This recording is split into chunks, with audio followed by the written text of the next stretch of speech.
Lost Bus is about a school bus with 22 kids, a driver, and a teacher who have to get out on that day and survive that day. And the story really unravels in a way where the people of Paradise, and including the fire department and the authorities, really had no idea how bad it was until it was kind of overwhelming. And Kevin and Mary kind of realized that they realized the magnitude of the fire and the magnitude of their situation, which is that it's not going to be an easy out, and that they have a harrowing journey ahead of them to save their own lives, to get back to their own families, but also to keep the 22 kids in their care safe and get them back to their parents. Mary's a second grade teacher, and she's spent her whole life in Paradise, California, and so Paradise is her home, and these kids are her mission in life, is to care for and protect the Paradise, the next generations of Paradise, and so that comes under threat, and I don't think that the real life Mary or my character Mary ever imagined that they'd be called to protect the children the way that she's called to, and so she has to dig deep and find parts of herself in a situation she never really saw herself ever being in, and I think that journey is transformational for her, and shows her more of what's inside of her and what she's capable of. And I don't think any of us want to find ourselves in those kinds of situations, but many of us do have situations that make us become stronger than we thought we were possible of becoming.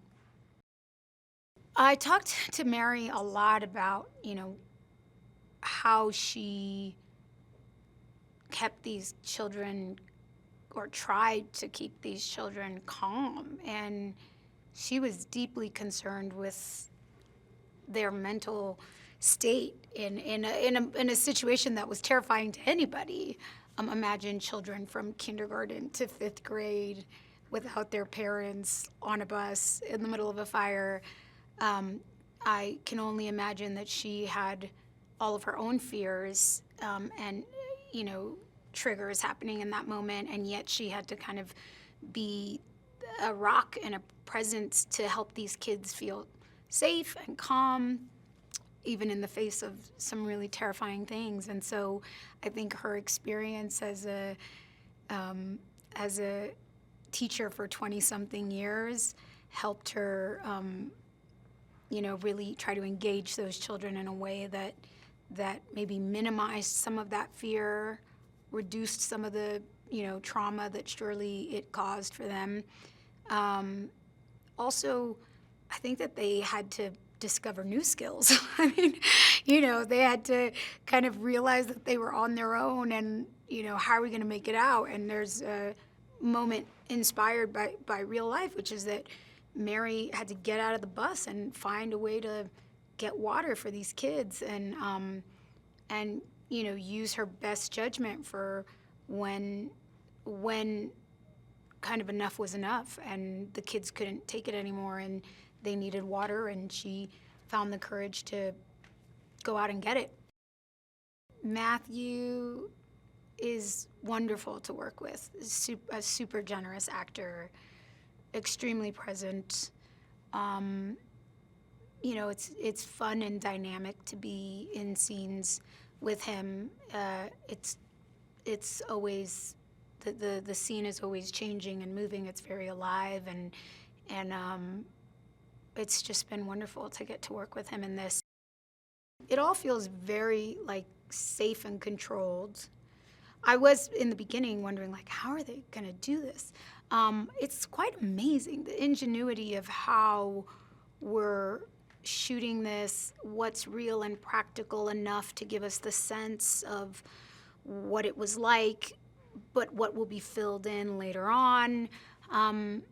It definitely helps to have those elements present in some way. So it's a mix. It's a real mix of practical fire buildings, with fire coming out of them, especially with the 22 kid actors on the bus. It's really helpful for them to be reminded every now and then of, like, this is how hot fire is, And even for myself as a grown-up, it's like, oh yeah, fire is hot, which when you're on a stage with blue screen, you can forget, right?